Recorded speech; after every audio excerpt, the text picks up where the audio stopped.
IVM.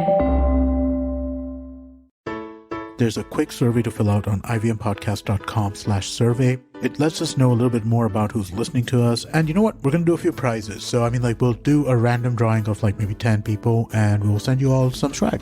Remember, that's ivmpodcast.com/survey where you can fill out the survey.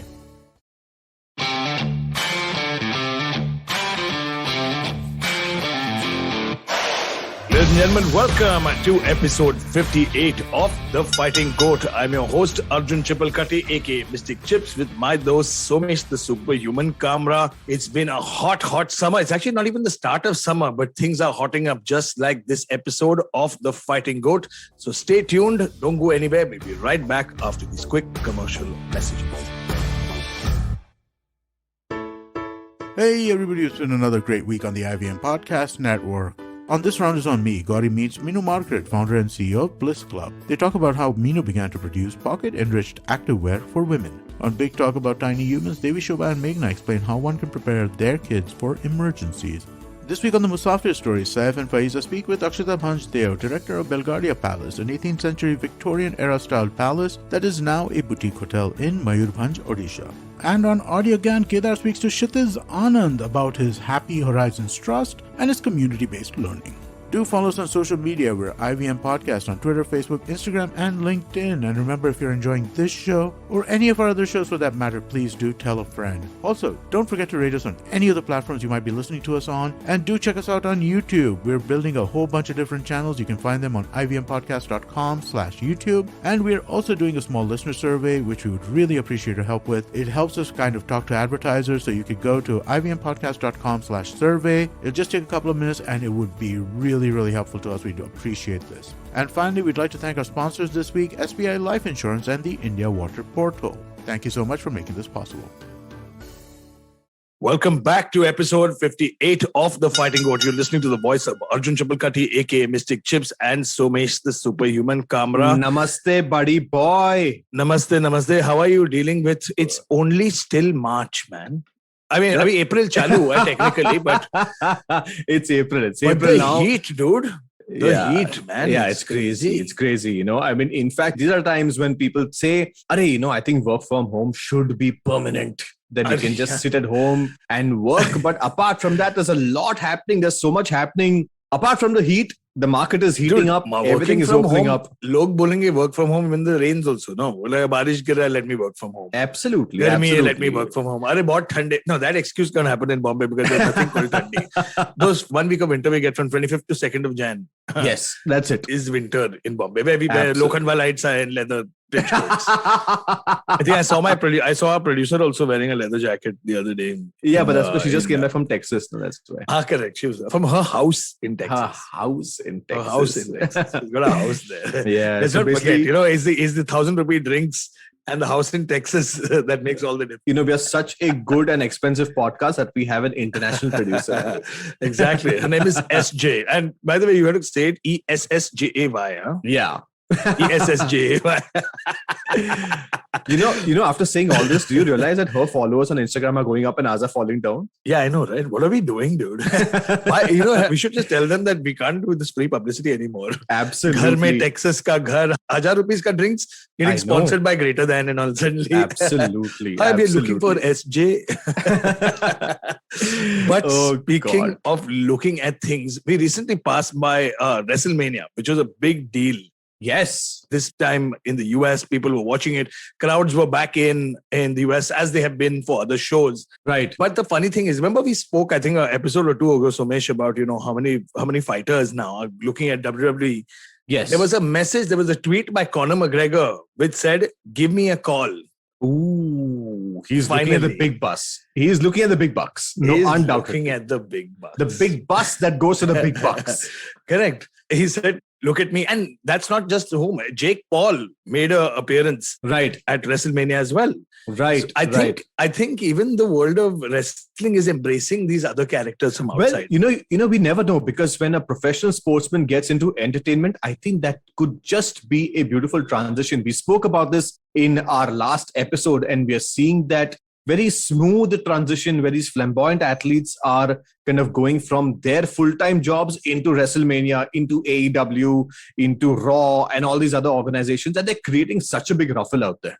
They really are. Yeah. I mean, and I think it's, I think it's just going to become an amalgamous market tomorrow. Like, pehle zamane mein, like when we started, it's called pehle zamane nowadays. Yeah. In 2003 and 2001, when we started watching MMA, it was such a separate market, Yes. Like MMA fans, boxing fans, kickboxing fans, wrestling fans. They were all so separate. But I think that sports and entertainment ka field has now become one big mixture. Well, it's just merged into each other, Correct. And, in fact, we saw that in businesses also, just the recent, merger between HDFC Limited, HDFC Bank, HDFC Life, HDFC mat kar, so please, no, I will not entertain this. This is my place. This is my sanctum of peace.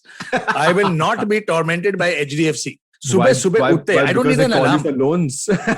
Toby, loan, bank loan, personal loan, bill bharane. I to get confused. Somebody's calling me, says, sir, aapne bill nahi bhara. Arey, abhi to loan wale ka phone aaya tha. Phir loan wale ka phone aata hai ki sir, aapne bill nahi bhara. Arey, where does it stop? Well, why did you move into the 3-bedroom house in Vadala? Pay for it now. Arey, bhar to raha hu yaar. It's the first week of the month. You know the sadness. The money comes and then the money goes. But money coming in and how for the UFC, because Somesh, I think you did some, what was it? What report did you read which gave you a lot of information recently? It was a very interesting report that I read, and I'm so glad we don't have a fixed agenda for this episode, and we are giving full credits to Joe Rogan that we heard a few days back, and we just go to flow with the conversation and see, as to how things are going, and just generally talk to the audience, and this is such a important segment of the podcast where we just talk without an agenda. And one very important thing about the business of MMA that I saw is that, of course, everybody knows that the UFC is the number one MMA promotion in the world, and Bellator comes at number 2.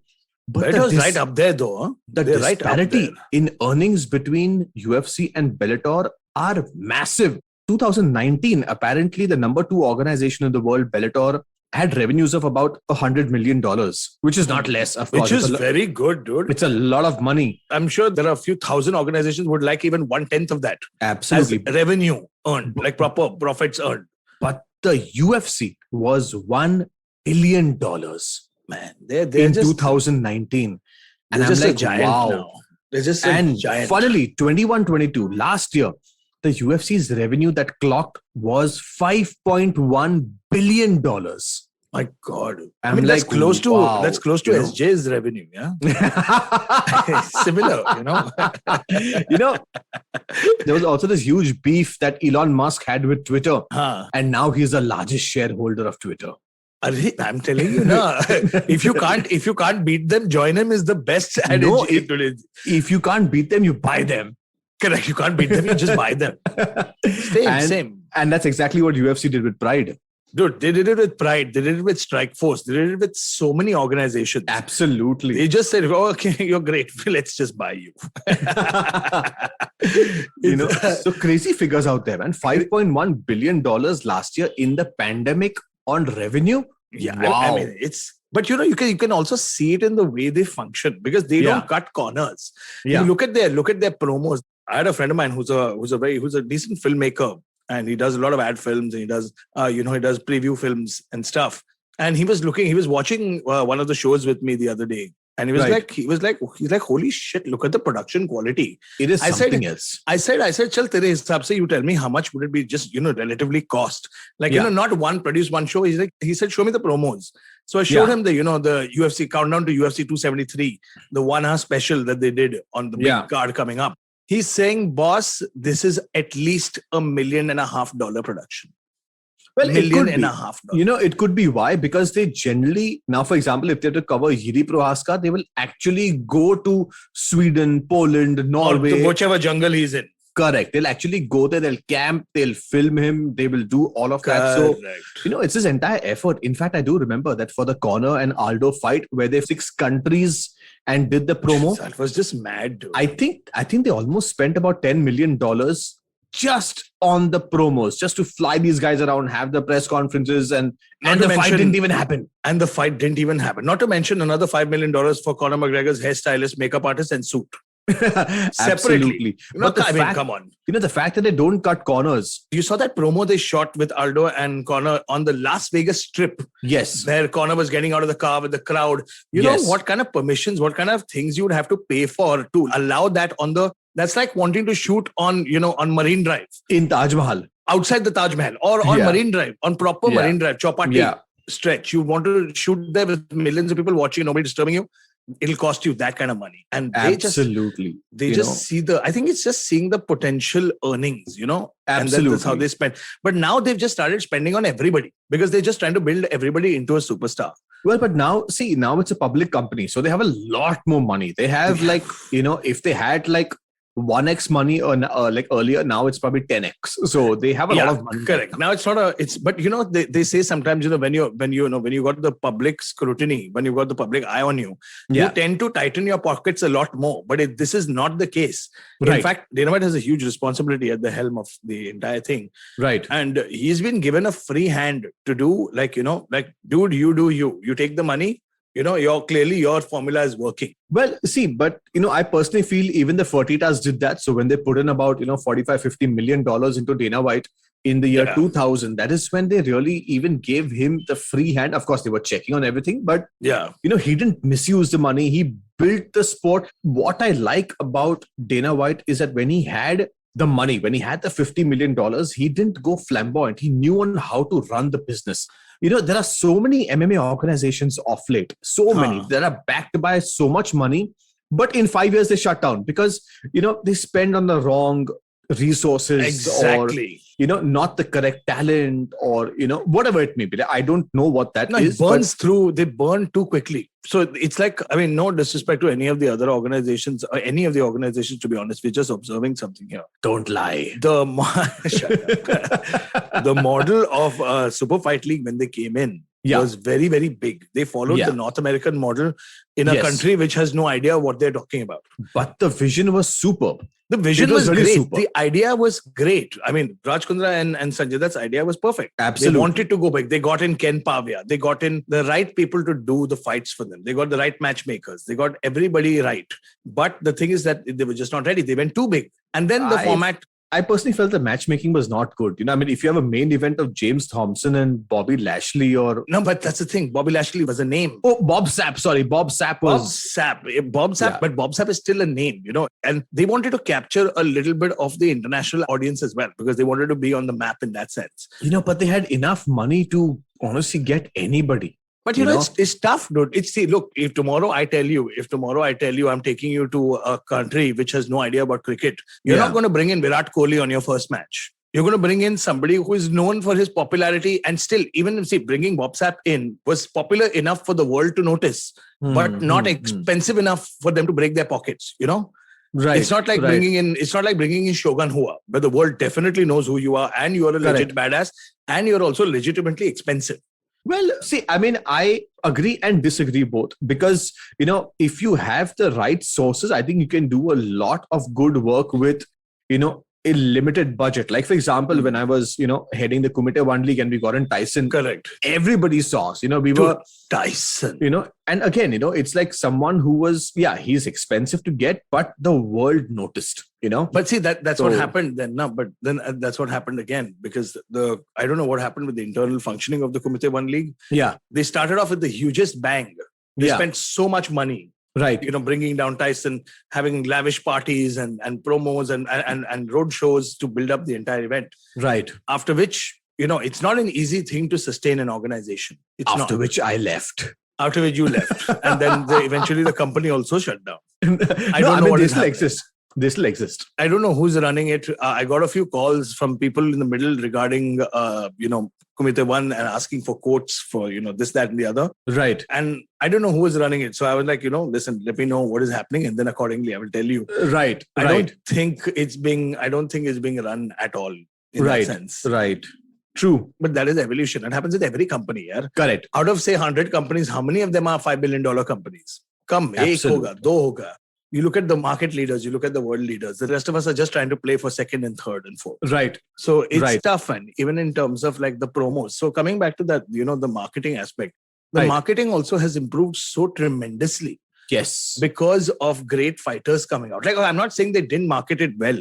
You compare their marketing to anybody else's marketing in the business, you see through the roof, that, my God, that marketing team deserves half the money. Yeah. I guarantee. Yeah. They do. And I'm pretty sure even Dana White, who is a fantastic marketeer himself, yeah, he just has to stand on a stage and half the work is done, according to me. But the amount of weight that they started putting behind everybody now is incredible. Once upon a time, it used to be the Chuck Liddells, the GSPs, the Anderson Silvas. And I think it's the Brocks and the Connors that changed the game, Well, absolutely, yes. And in fact, what I even like about the UFC, to be really honest, is they don't work by the rules. They don't work by the book. In fact, they develop the rules, Correct. Like, they create it. I don't know any other MMA organization that would actually create a performance institute with the intention for grooming talent. And they did it first only in Las Vegas. And they said, listen, it's free for all the UFC contracted athletes.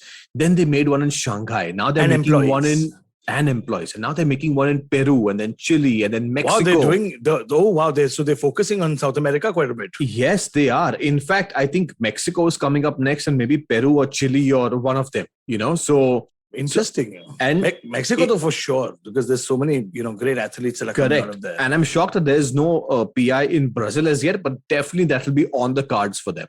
Dude, I think half of Brazil is only one PI.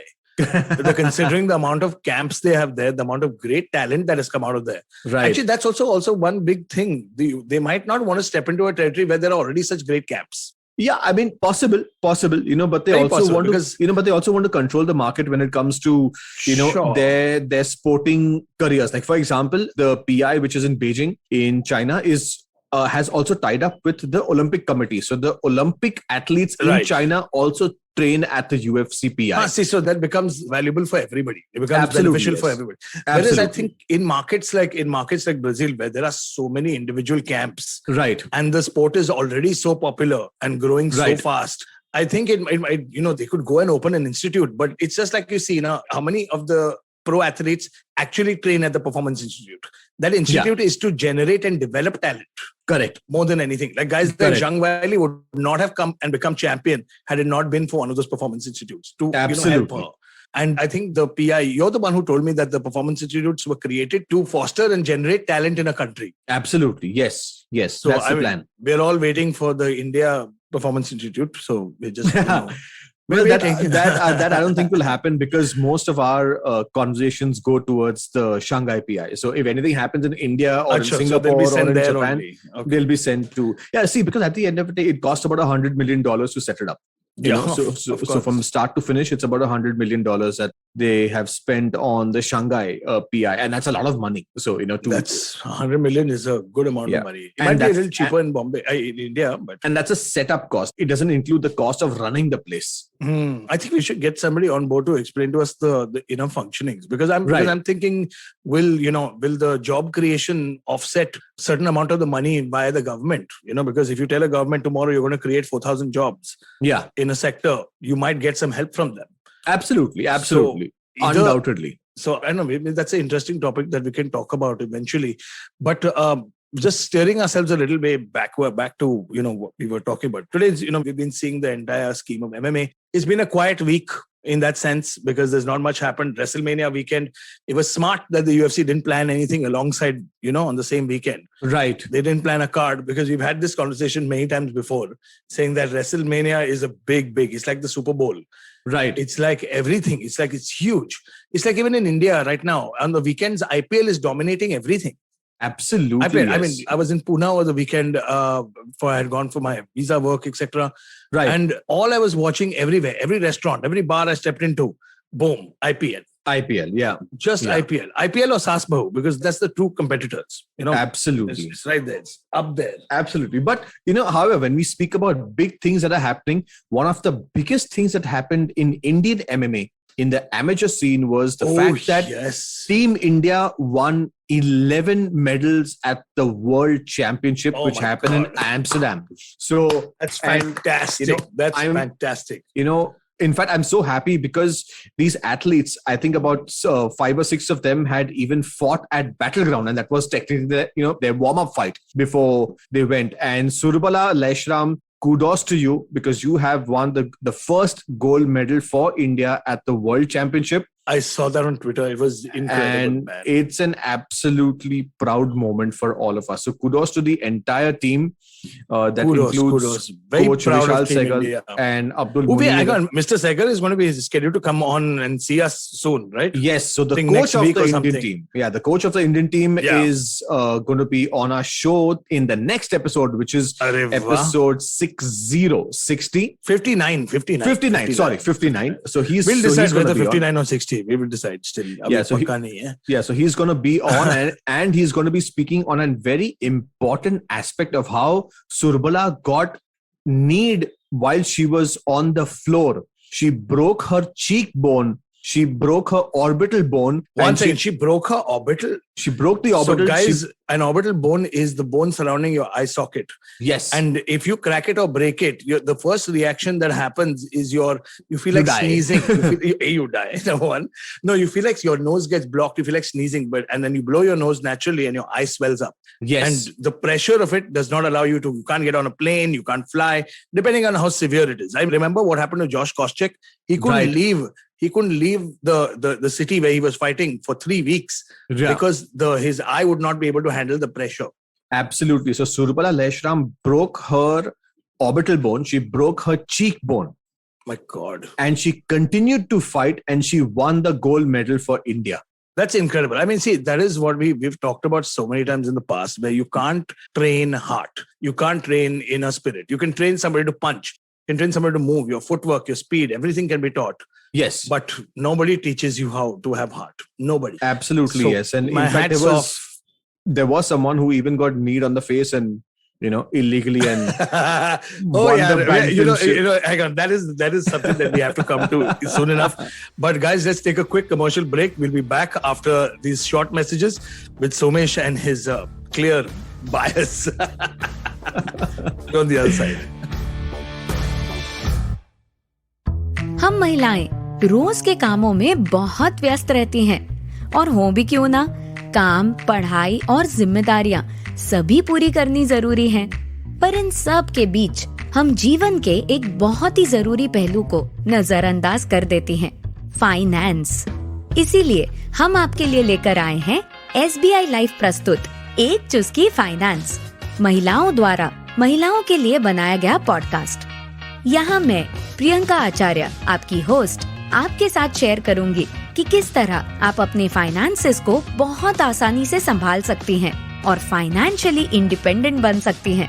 अपने 14 वर्षों का अनुभव लिए मैं आ रही हूँ हिंदी और अन्य 7 भाषाओं में हर मंगलवार नए एपिसोड्स के साथ IVM पॉडकास्ट नेटवर्क और अन्य चर्चित पॉडकास्ट प्लेटफॉर्म्स पर।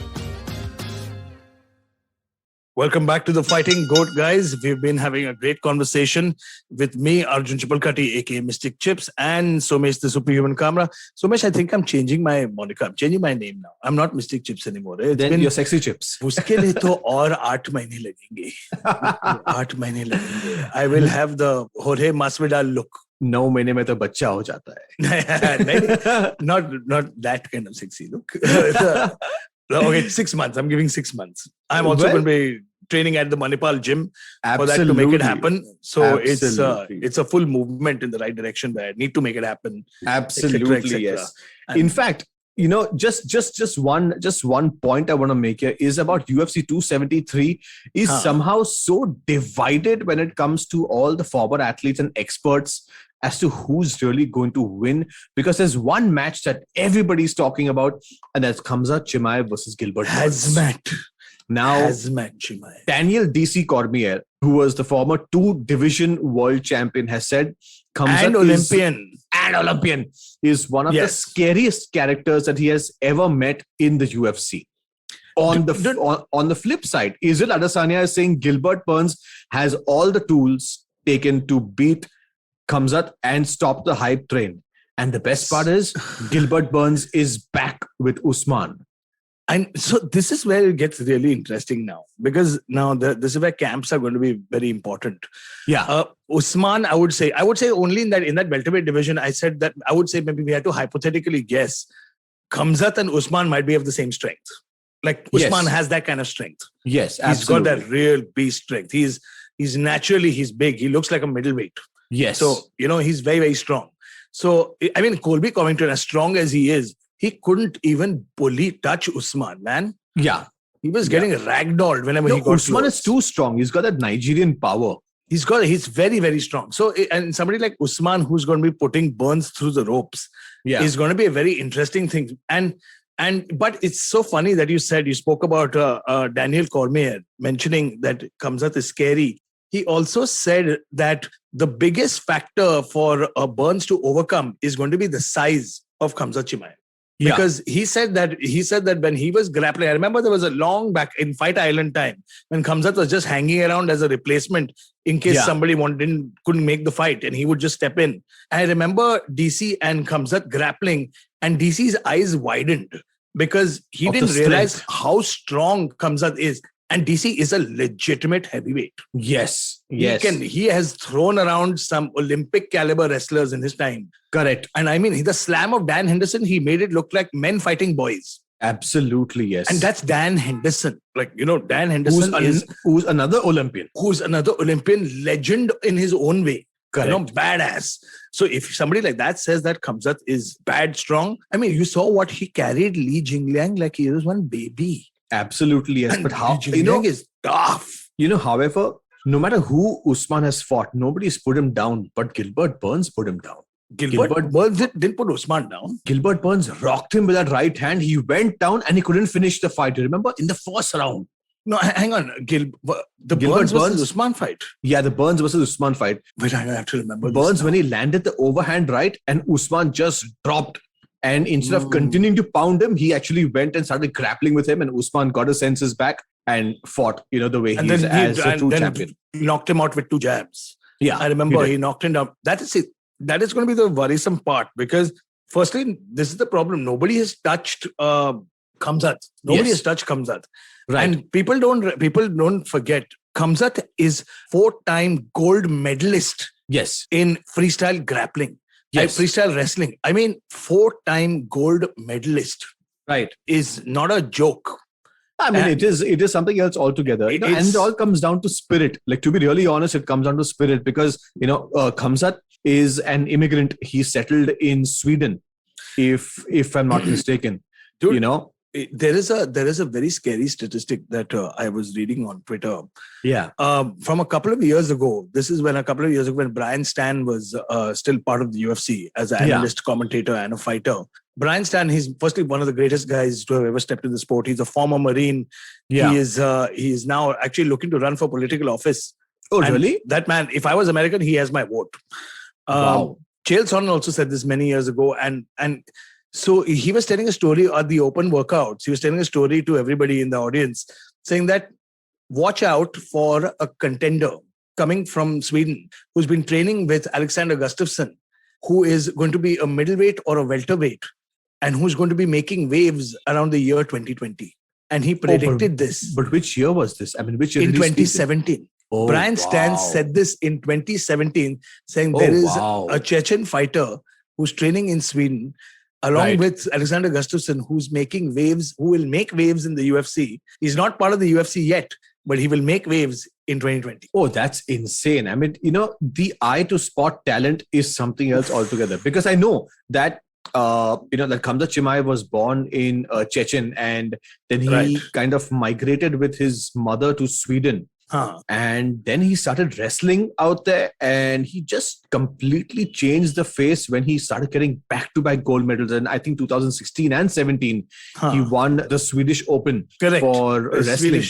Gold medals, yes. And then when he came into the UFC, oh my God, I think he's landed 167 strikes and absorbed only 1. Not even 1 close. Must have been just like a kind of, like a passing graze kind of thing. Nobody's caught him. Nobody's had time to catch him because of his forward pressure. So I don't blame the industry for being, remember the time when in cricket, when I remember my father and uncles and everybody or in the gully uncles would get together downstairs in the 90s, having chai and chakna and listening to the radio, watching it on a small TV. And they would have debates about, Shane Warne ya Tendulkar, kaun jeetega, Correct. Unke bazi mein kaun jeetega and all that. And it's becoming one of those debates in the industry now, where it's like, okay, Kamzat has not reached that point where, it's like, how is he going to kill the next opponent? Correct. It's not reached Valentina or Anderson Silva level yet. Right. Where, when Anderson's opponent, it should be called Anderson versus ritual sacrifice. Or Valentina versus ritual sacrifice. Right. But Kamzat is slowly getting to that level where we have not even seen a little bit of damage. Well, but there are a lot of questions surrounding Kamzat. Like in the UFC, he's never gone past round 1. He didn't need to because he smashed people. In his entire career, he's never gone past round 2. So we don't know. We don't know where Gilbert Burns will take him. We don't know, if we can tire him out. We don't know if, we wrestle with him, do his arms gas out. We don't know. I just know for a fact that if people like Darren Till, people like Alexander Gustafsson, who's a light heavyweight, and now a heavyweight, can come and tell you that this is the strongest man I've ever grappled with, or the strongest man I've wrestled with, and the strongest hitter I've faced. And this is a man who's middleweight division. In the welter. Oh, yes, he's fighting at welterweight. He's not even fighting at middleweight. Right. And they've gone down to 170. Yeah, he's gone down to 170. And a man who can retain that kind of power is special. It's like Anthony Johnson. He brought heavyweight power to 170 when he fought. Yes. I remember, and he looked like one drained, he looked like one, he'd gone like one prune. You know what dehydrating machine mein hota hai na? Correct. You put vegetables and they become like, dry fruits, how you dehydrate them. He was looking like that. And he was one of those few athletes who retained power. Correct. But that's what he was, because he was coming from 240 pounds. He used to come down to 170. Correct. But Kamzat being able to do that is something special. And Absolutely. Everybody is saying this about him. And I mean, I could be wrong, which is why I'm not calling myself mystical anymore. It's too dangerous for this card. It's too scary because it's a big win, big loss situation here. Correct. If I win super big. But the thing is that we are not going to be playing predictions for this one. I'm not playing. We are going to play predictions. Listen, okay, you are used to losing. See, I'm used to learning you. I'm used to learning. You can learn 1 time, 2 times, 10 times. 50 episode ke upar ho gaya yaar. Kitna maar khayega.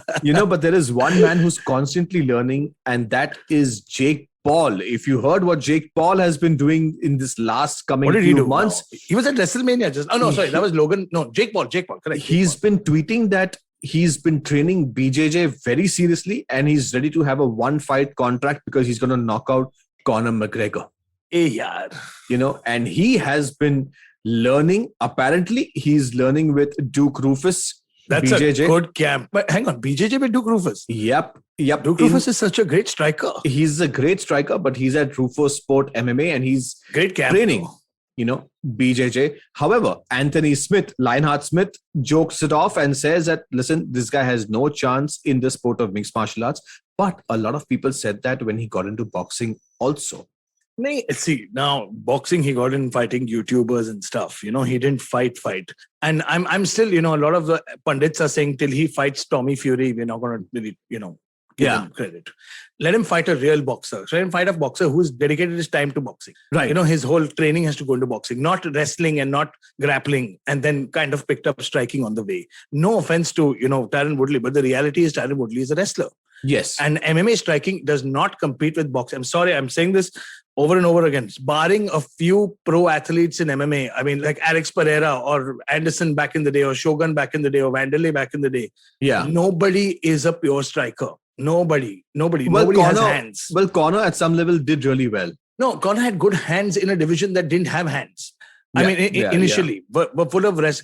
Like, would you compare? It's like you can say the same argument. Anderson had hands and legs where nobody else had really had those kind of hands and legs at all. Right. Which is why it looks so spectacular. I'm not saying that it's not spectacular. I'm his greatest fan. But there's also, you have to understand that skill level was different. Why did Khabib look so great in grappling? Because he was just so superior. So good. He was so good. He was so superior in the grappling department that nobody could touch him. That is what Absolutely. happens. And I think till we see Jake Paul or Logan Paul fight, Logan Paul at least fought Mayweather, and that was an exhibition which Mayweather won, and he hung around, he survived for 8 rounds. But we need to see Jake Paul fight, Some maybe legit Tommy guys. Fury. Some legit guys, Tommy Fury, because the whole boxing community is still not taking it seriously.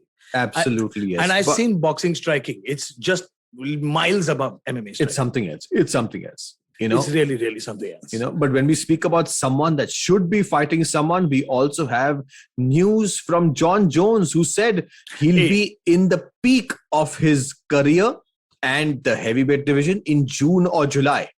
So do you think John Jones will make a comeback? I'm not. My comments are very reserved. Yeah. I honestly, it's like John Jones is that girlfriend who says she'll call, but she doesn't.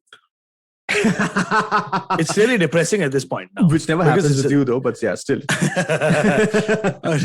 दिल की बात क्या बोलूं मैं अभी?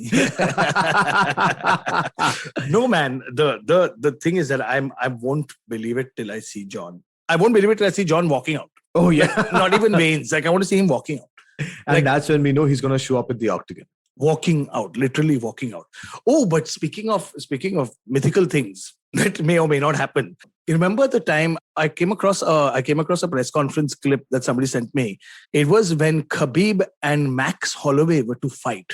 And remember that time? Oh wow! Oh yes, at 155, Khabib Max Holloway. 155, and Khabib was to fight Max Holloway, and they were talking to one another, and how clean that talk was. The respect was there, the trash was there, everything was there, but it was clean, and we'll agree, we'll put on a great fight, we'll do this. Yeah, and Max had to pull out 1 week before, and Al Iaquinta came in, and then that was the end of Max's chance to take on Khabib.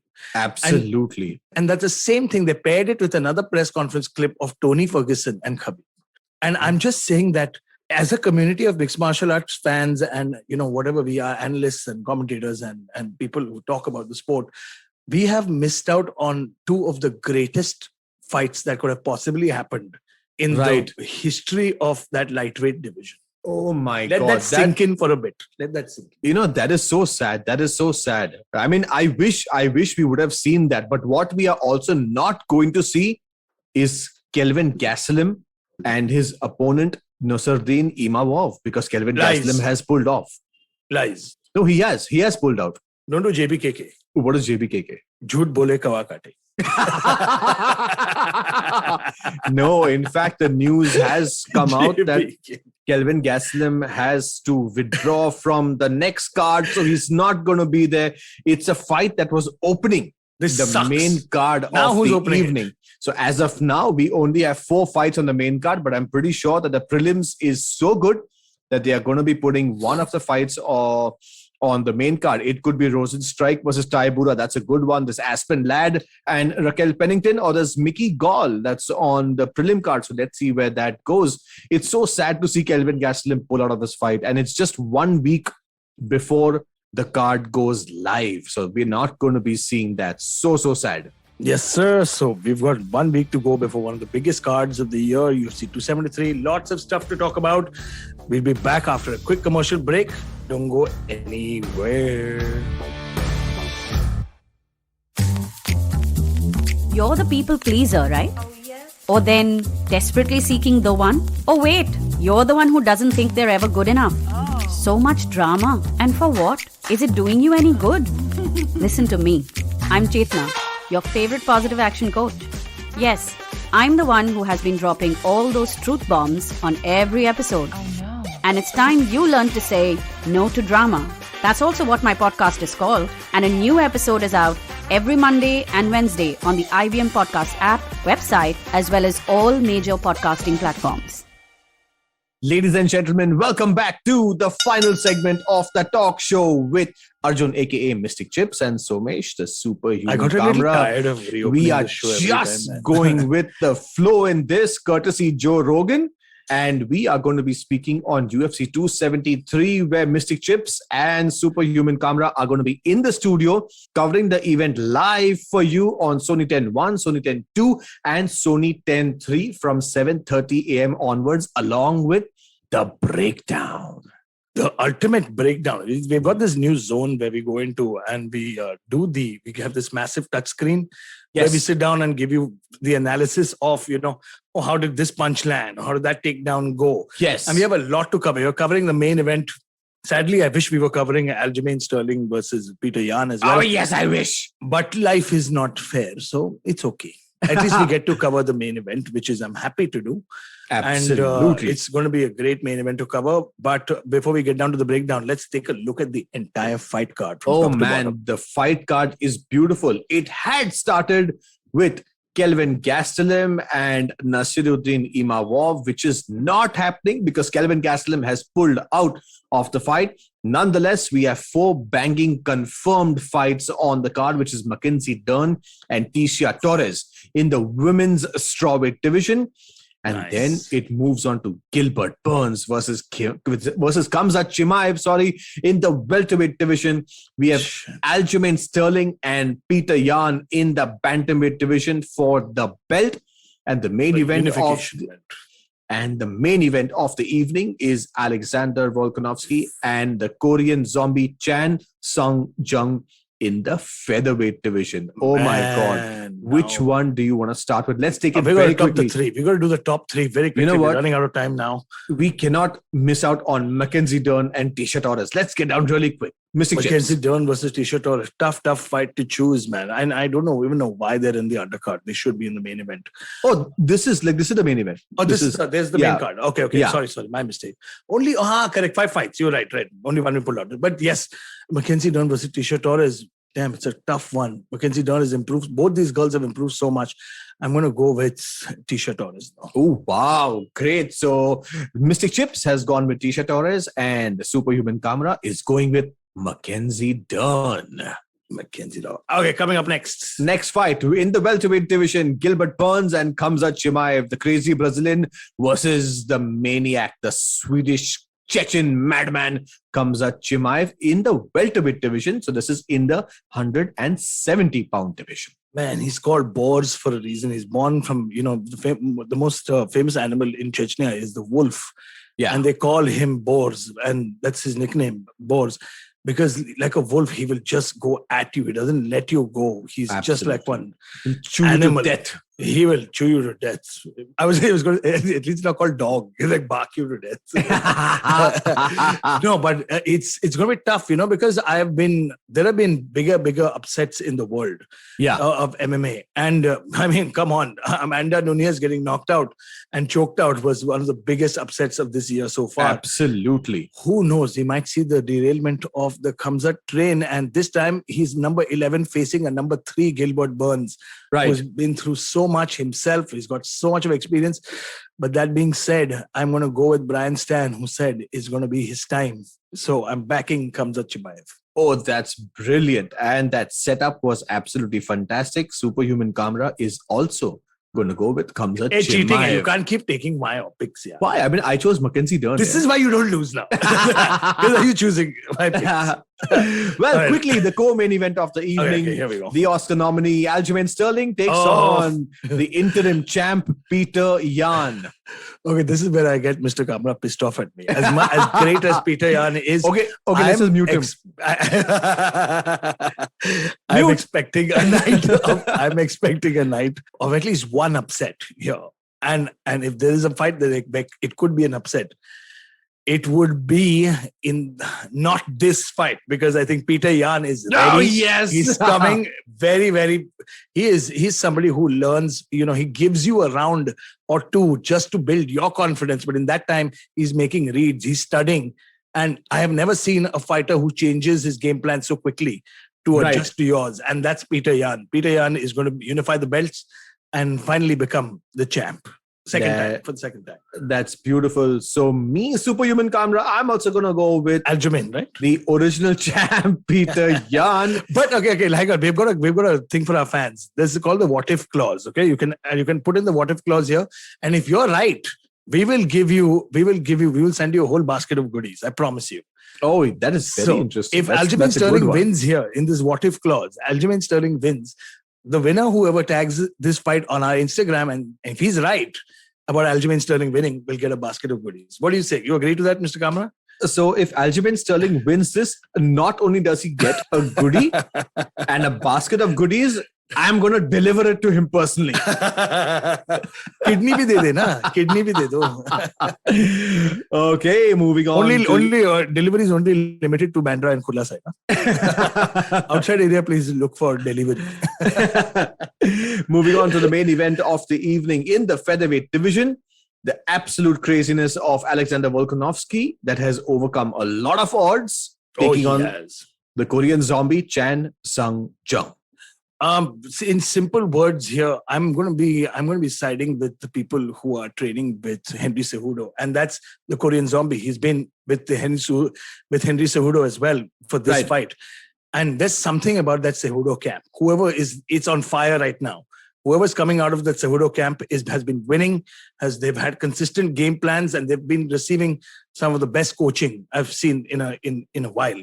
Come from a proper camp. So are you picking the Korean zombie? Yes, I think Korean zombie has all the tools to make it happen. Oh my God, that's a good pick. If anything, I think it's a sleeper. A lot of people are sleeping. The odds makers are sleeping on Korean zombie. Do not count him out for a second. He is an absolute warrior. He's also, Alexander Volkanovski has been through a lot, but so has Korean zombie. He comes in, he was a conscript in the Korean army. He had to do 2 years of hard time. Right. Came back and he put on a show, man. He's too good. That's a very interesting pick because I was leaning more towards Korean zombie, but now that you have said that, I'm going to go with the champion Alexander Volkanovski, and he's going to retain his belt. So, ladies and gentlemen, you have heard that. You have heard our picks, and it's your time to take your chances. Tag us, hashtag us on all platforms, IVM Podcast across all social media. You can tag me, Somesh Kamra, on Instagram, somesh.kamra, and on Twitter, it is somesh_Kamra. Awesome. To tag me is at Arjun Chips on Instagram and at The Mystic Chips on Twitter. And, well, I'm on Facebook. We're everywhere. IVM Podcast is everywhere. So don't miss out on your chance to win some goodies. Catch us always only on The Fighting G.O.A.T. Mr. Kamra, any last things to say? Any last predictions? Well, no, this is good from us. We had a great chat amongst the two of us, but we would love to chat with you. So stay conversational with us.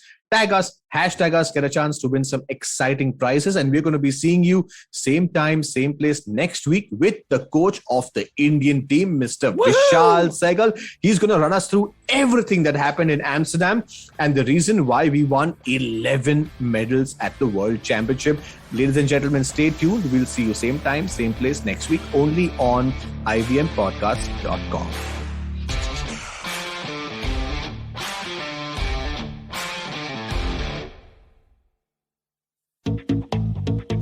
Have you ever wondered where the business world is headed? How the ways in which we create, market and sell to consumers will evolve? Or if we'll ever go back to wearing pants while working? For answers to all of this and more, tune into Advertising is Dead with me, Varun Tugirala. Every Tuesday, as I talk to entrepreneurs, leaders and change makers from across business, media, marketing and beyond. You can catch all episodes of Advertising is Dead on the IVM Podcast website, app or wherever you get your podcast from. Namaste, this is Cyrus Brocha. I am part of the government cancel culture program to remove rubbish off all the different streams available. So what we have is all the collected rubbish we put together on our show. It's called Cyrus Says. It's on IVM Podcast. You have to watch it and listen to it. It's on our app. It's on our website. It's on the YouTube channel. It's on Facebook. There are many different ways. Don't bother me and ask me how. You have to find out. We talk to different personalities. Many of them are known. Some are just people we meet downstairs and invite them up for chai. But the point is, it's fun and it's very therapeutic. So please join in and listen to Cyrus Says